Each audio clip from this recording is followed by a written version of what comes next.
Hello అండి, అందరికీ నమస్కారం. ఈరోజు చాలా పర్ఫెక్ట్గా ఆంధ్ర స్టైల్లో గోంగూర పప్పు ఎలా చేసుకోవాలనేది చూసేద్దాం. ఈ పద్ధతిలో ఒకసారి ట్రై చేసి చూడండి, మళ్ళీ ఇలానే చేస్తారు. దీనికోసం ఇప్పుడు ఒక ప్రెషర్ కుక్కర్ తీసుకోండి. అందులో ఒక గ్లాస్ కందిపప్పు తీసుకోండి. దీన్ని కొంచెం వాటర్ వేసుకొని శుభ్రంగా కడిగి పెట్టుకోండి. ఇప్పుడు ఇలా కడిగి పెట్టుకున్న దాంట్లో మనం ఒక 2 వరకు గ్రీన్ చిల్లీస్ వేసుకుందాం. దాని చీలికలుగా నేను చూపించినట్టు కోయండి. ఇప్పుడు నేను చూపిస్తున్న విధంగా ఉల్లిపాయ ముక్కలు కూడా వేయండి. ఆ తర్వాత కొన్ని హాఫ్ టమాటా వరకు వేయండి, సరిపోతుంది, ఎక్కువ వద్దు. ఎందుకంటే ఎలాగో గోంగూర అనేది పుల్లగానే ఉంటుంది కనుక. ఇప్పుడు 2 వరకు దంచి పెట్టుకున్న వెల్లుల్లి అనేది వేసేయండి అందులో. ఇప్పుడు 1 స్పూన్ వరకు సాల్ట్ వేసుకోండి. ముందుగా సాల్ట్ వేసినా ఏం కాదండి, ఉడుకుతుంది పప్పు అనేది. ఇప్పుడు 1/2 స్పూను పసుపు అనేది వేసుకుందాం.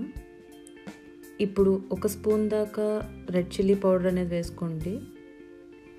ఇప్పుడు ఇందులో వాటర్ పోసుకుందామండి. రేషియో వచ్చేసి 1:3, 1:4 ఏదైనా పర్వాలేదు. రెండిట్లో నేను ఇక్కడ 1:3 తీసుకున్నాను. అంటే 1 గ్లాస్ పప్పుకి 3 గ్లాసుల నీళ్లు వేసుకుంటే బాగుంటుంది. 4 వేసుకున్నా ఏం కాదు. ఇప్పుడు ఇందులో మనం కడిగి పెట్టుకున్న గోంగూర ఆకులు అనేది వేసేసుకుందామండి. ఇప్పుడు మనం లిడ్ క్లోజ్ చేసేద్దాం. ఇంకా ఏం కలపాల్సిన పని లేదు, లిడ్ క్లోజ్ చేసేయండి. ఇప్పుడు విజిల్ అనేది ఒక 5 to 6 రానిద్దాం.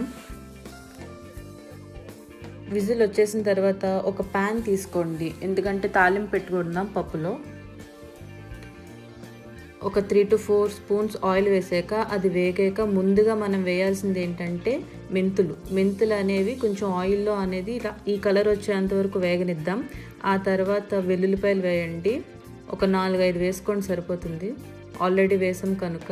ఇప్పుడు దీన్ని బాగా ఫ్రై చేయండి. ఇలా ఫ్రై అయిన దాంట్లో 1 స్పూన్ వరకు ఆవాలు వేసుకుందాం. 1/2 స్పూన్ వరకు జీలకర్ర వేసుకోండి. ఇప్పుడు ఒక 2 to 3 ఎండుమిర్చులు వేసుకుందాం. ఒకసారి అంతా ఆయిల్లో కలిసేటట్టు ఫ్రై చేసుకోండి. కొంచెం వేగాలండి. ఇవి కొంచెం వేగిన తర్వాత ఆనియన్స్ వేసుకోండి. ఆల్రెడీ మనం పప్పులో వేసాము, ఎన్నో అవసరం లేదండి, చాలా తక్కువ వేసుకుంటే సరిపోతుంది. నేను చూపించిన కొన్ని వేసుకుంటే సరిపోతుంది. ఇప్పుడు అవి కొంచెం ఫ్రై అయిన తర్వాత మనం కరివేపాకు వేసుకోండి. అది కూడా ఒకసారి కలుపుకుందాము. ఈ తాలింపు అనేది ఆయిల్లో బాగా ఫ్రై అవ్వాలండి, ఆనియన్స్ అనేవి. ఇప్పుడు కొంచెం ఫ్రై అయిన తర్వాత కొంచెం ఇంగు వేసుకోండి. మరీ ఎక్కువ అవసరం లేదు, ఒక 1/4 స్పూన్ వేసుకుంటే సరిపోతుంది.